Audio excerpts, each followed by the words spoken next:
اعوذ باللہ من الشیطان الرجیم بسم اللہ الرحمن الرحیم۔ اللہ کے نام سے شروع جو بڑا مہربان نہایت رحم والا ہے۔ عزیز طلباء 10 کلاس، بیٹا آج ہم سورۃ الاحزاب کی ورس نمبر 53 آج ہم پڑھیں گے، اور اس میں نبی اکرم صلی اللہ علیہ وآلہ وسلم کے گھرانے کے آداب کے متعلق بتایا گیا ہے۔ تو اس میں ہمیشہ یاد رکھیں عزیز طلباء کہ علم کے ساتھ ساتھ آداب کا ہونا ضروری ہے، اور علم ہو ادب نہ ہو تو وہ بندہ اللہ تعالیٰ کی بارگاہ میں محروم رہتا ہے۔ شیطان تھا، اس کے پاس بڑا علم لیکن ادب سے محروم تھا، تو اس نے نبی کا ادب نہیں کیا تو وہ اللہ تعالیٰ کی رحمت سے محروم ہو گیا۔ اللہ تعالیٰ نے اپنی بارگاہ سے اس کو دھتکار دیا۔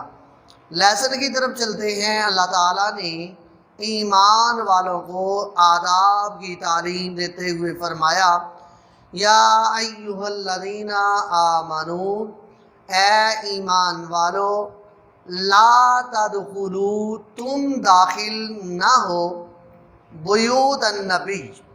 اب بیوت جو ہے یہ جمع ہے اور اس کی واحد ہے بیت، اور سٹارٹ والے لیسن جو ہیں ان میں ہم نے پڑھا بیوت جمع ہے اور اس کی واحد بیت بنتی ہے۔ بیوت النبی، ازواج آپ صلی اللہ علیہ وسلم کی زیادہ ہیں، اس لیے گھر بھی زیادہ ہیں۔ تو فرمایا گیا کہ اے ایمان والو، تم نبی صلی اللہ علیہ وسلم کے گھروں میں داخل نہ ہو، الا، مگر کہ، سوائے ان یؤذن لکم۔ یؤذن کا معنی ایذان سے ہے، ایذان استئذان، اجازت طلب کرنا، اجازت مانگنا، پرمیشن لینے کے معنی میں ہے۔ الا ان، کہ یؤذن، تمہیں اجازت دی جائے، لکم، تمہیں، کس چیز کی؟ الی طعام، کھانے کی، تمہیں جب کھانے کی اجازت دی جائے تم اس وقت داخل ہو۔ تو کمپلیٹ سینٹینس ہم بنائیں گے، اے ایمان والو، تم نبی صلی اللہ علیہ وآلہ وسلم کے گھروں میں اس وقت تک داخل نہ ہو جب تک کہ تمہیں اجازت نہ دی جائے، اور ساتھ فرمایا الی طعام، کھانے کی، غیر ناظرین، غیر کا معنی بغیر میں ہے، ناظر دیکھنے والے کو بولتے ہیں، اور یہاں پر ناظر کس معنی میں ہے؟ ویٹ کرنے والا، انتظار کرنے والا، اس کا انتظار کیے بغیر، اناؤ، اس کے تیار ہونے کا، اس کے پکنے کا، کس کے؟ کھانے کا، کے پکنے کا انتظار کیے بغیر۔ اس کا مطلب یہ ہے کہ جس ٹائم تمہیں انوائٹ کیا جائے، تمہیں بلایا جائے، دعوت دی جائے، اس وقت تم نے آنا ہے، اس سے پہلے تم نبی صلی اللہ علیہ وسلم کے گھر میں داخل نہ ہو، اور یہ بھی نہ ہو کہ جب تک کھانا نہ پکے اس سے پہلے تم گھروں میں داخل نہیں ہونا چاہیے۔ ولیکن، اور ہاں لیکن، اذا دعیتم، جب تمہیں بلایا جائے، جب تمہیں دعوت دی جائے، فادخلوا، پس تم داخل ہو جاؤ۔ فاذا طعمتم، بس جب طعمتم، تم کھانا کھا لو، فانتشروا، پس تم کیا ہو جاؤ؟ منتشر ہو جاؤ، علیحدہ ہو جاؤ، اس جگہ سے اپنے گھروں کی طرف چل دو۔ اور فانتشروا کا معنی چل دو میں چل دو، یا ہم اس کا معنی ہم کریں گے علیحدہ ہو جاؤ۔ ولا مستأنسین لحدیث، واو کا معنی اور لا کا معنی نہیں ہے، مستأنسین، اور جی نہ لگانا، دل نہ لگانا، لحدیث کسی بھی بات میں، تو باتوں میں جی نہ لگانا۔ اب حدیث کا معنی جس طرح کہ نئی بات ہوتی ہے، اسی طرح جب نبی کے گھرانے میں، نبی کے گھر میں تم جاؤ تو باتوں میں جی لگا کر نہ بیٹھ جاؤ۔ اس سے کیا ہوتا ہے؟ ان ذالکم کان یؤذی النبی، ان بے شک، ذالکم یہ تمہارے لیے، یؤذی یہ ایذا دیتا ہے، تکلیف دیتا ہے، کس کو؟ النبی، نبی صلی اللہ علیہ وآلہ وسلم کو۔ فرمایا کہ یہ جو تمہارا باتوں میں جی لگانا ہے وہ نبی صلی اللہ علیہ وآلہ وسلم کو ایذا دیتا ہے، تکلیف دیتا ہے۔ فَيَسْتَحْيِي، پس وہ کیا کرتے ہیں؟ تم سے، منکم تم سے، شرم محسوس کرتے ہیں، وہ تم سے شرم کرتے ہیں۔ کس میں؟ کہ تمہیں کہنے میں شرم محسوس کرتے ہیں، اور آپ صلی اللہ علیہ وسلم تمہیں کہتے نہیں ہیں۔ اور ہاں یہ یاد رکھنا چاہیے کہ اگر نبی صلی اللہ علیہ وسلم نہ کہیں، لیکن ایک ادب والا عقل مند انسان جس کو اللہ تعالیٰ نے ایمان سے نوازا ہے، اس کے لیے حکم یہ ہے وہ کہے بغیر ہی گھر سے چل دے اور وہاں پر باتوں میں جی لگا کر نہ بیٹھے۔ واللہ لا یستحیی من الحق، لیکن اور اللہ تعالی لا یستحیی نہیں شرماتا، من الحق کی، حق سے، سچی بات کہنے سے نہیں شرماتا۔ تو اللہ تعالیٰ نے نبی صلی اللہ علیہ وآلہ وسلم کے متعلق فرمایا، اے ایمان والو، جب تم باتوں میں جی لگا کر بیٹھو گے، اس سے میرے محبوب صلی اللہ علیہ وآلہ وسلم شرم محسوس کرتے ہیں، وہ تمہیں جانے کا نہیں کہتے، لیکن آداب کا خیال رکھنا تمہارے لیے ضروری ہے۔ اسی لیے اللہ تعالیٰ یہ بات تمہیں، اللہ تعالیٰ اس بات کا حکم دیتا ہے کہ تم جب نبی صلی اللہ علیہ وآلہ وسلم کے گھر سے، خانے سے فارغ ہو جاؤ تو فوراً اٹھ کر چل دو۔ وَإِذَا سَأَلْتُمُوهُنَّ، اب ایک تو نبی صلی اللہ علیہ وآلہ وسلم کے گھر میں آنے کے آداب، اور پھر باہر سے چیز کوئی لینی ہے اس کے آداب بھی اللہ تعالیٰ نے بیان فرمائے۔ وَإِذَا، اور جب، سَأَلْتُمُوهُنَّ، سَأَلْتُمُو تم سوال کرو، تم مانگو۔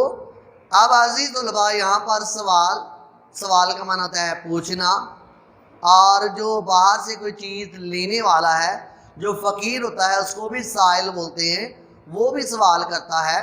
اسی طرح سوال دو طرح کا ہوتا ہے کہ نبی صلی اللہ علیہ وسلم کے ساتھ نسبت رکھنے والی وہ ازواج مطہرات، اب اللہ تعالیٰ نے ان کو علم سے بھی نوازا ہے، اور ان کے گھر میں کوئی بھی مال ہے، مال والی چیز ہے، کوئی بھی قیمت والی چیز ہے، تو مال کے متعلق سوال کرنا یا علم کے متعلق سوال کرنا، دونوں کے متعلق فرمایا گیا کہ جب تم سوال کرو ہننا، ان سے، کن سے؟ پیغمبر کی، نبی صلی اللہ علیہ وسلم کی بیویوں سے سوال کرو، کوئی مانگو، متان کوئی سامان، تو کوئی سامان مانگو، فَاسْأَلُوهُنَّ، بس تم ان سے مانگو، مِن وَرَاءِ حجاب، حجاب کے، پردے کے پیچھے سے، جب پردے کے آگے سے آدمی کھڑا ہے اور ازواج مطہرات جو ہیں وہ گھر میں ہیں، اور جو پردہ ہے اس آدمی کے لیے وہ آگے ہے، اسی لیے فرمایا گیا جب تم کوئی چیز مانگو تو وہ پردے کے آگے سے مانگو۔ اور اس سے کیا ہوگا؟ جب تم پردے کے آگے سے مانگو گے اور ازواج مطہرات سے تم پردہ اختیار کرو گے تو اس سے ایک فائدہ یہ ہوگا ذالکم اطہر لقلوبکم وقلوبہن، ذالکہ اس میں اشارہ ہے، یہ تمہارے لیے اطہر، اب یہ اطہر بہت زیادہ پاکیزگی کے معنی میں ہے، زیادہ پاکیزگی ہے، لقلوبکم تمہارے دلوں کے لیے، تمہارے سے مراد جو ازواج مطہرات سے چیز مانگنے والے ہیں یہ تمہارے لیے زیادہ پاکیزگی ہے، وقلوبہن اور ان کے دلوں کے لیے، ان کے دلوں سے مراد ازواج مطہرات کے دلوں کے لیے زیادہ پاکیزگی ہے کہ جو بھی چیز تم مانگو وہ پردے کے آگے سے مانگو۔ کیوں؟ اس لیے کہ جب تم پردہ تمہاری نظر کا نہیں ہوگا تو ہمیشہ گناہ کی ابتدا جو ہے وہ نظر سے ہوتی ہے، اس لیے نظر کو پاک رکھا جائے تو دل بھی پاک رہتا ہے، اور جب نظر جو ہے وہ خراب ہوتی ہے اور جب نظر جو ہے وہ گناہ کرتی ہے اور نظر کا گناہ ہوتا ہے تو اس سے دل بھی پاک نہیں رہتا، اسی لیے فرمایا گیا کہ جو بھی چیز تم مانگو وہ پردے کے آگے سے مانگو۔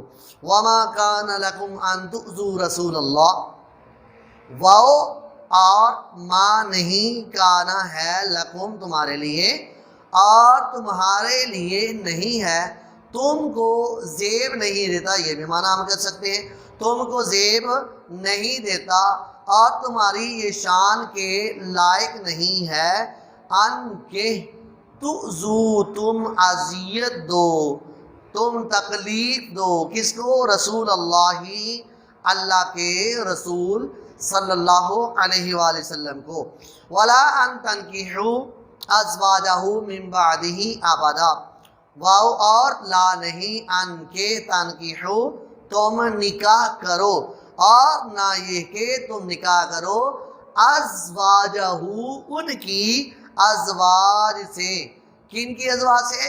نبی صلی اللہ علیہ وسلم کی ازواج سے تم نکاح نہ کرو، من بعدہ ان کے بعد، کن کے بعد؟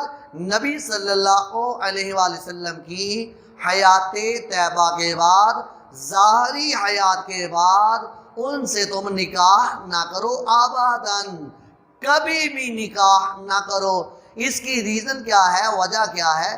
وجہ یہ ہے کہ ہم نے پیچھے پہلے لیسن میں ہم نے پڑھا کہ وَأَزْوَاجُهُ أُمَّهَاتُهُمْ، نبی صلی اللہ علیہ وسلم کی بیویاں یہ مومنوں کی مائیں ہیں، اس لیے ماں کے ساتھ نکاح کبھی بھی نہیں ہوتا۔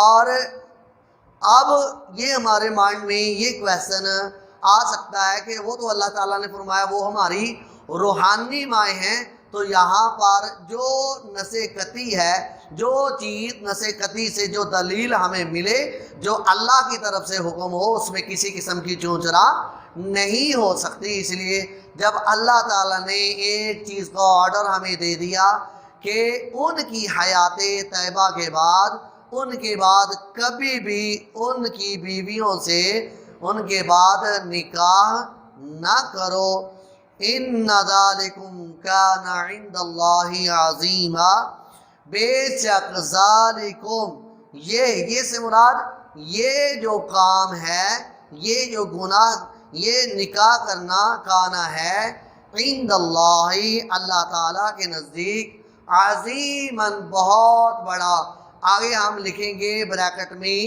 گناہ کا کام ہے، بے شک یہ اللہ تعالیٰ کے نزدیک بہت گناہ کا کام ہے۔ تو عزیز طلباء، آج ہم نے سورۃ الاحزاب کی ورس نمبر 53 آج ہم نے پڑھی، امید کرتا ہوں اس کو آپ اچھی طرح ازبر کریں گے۔ والسلام۔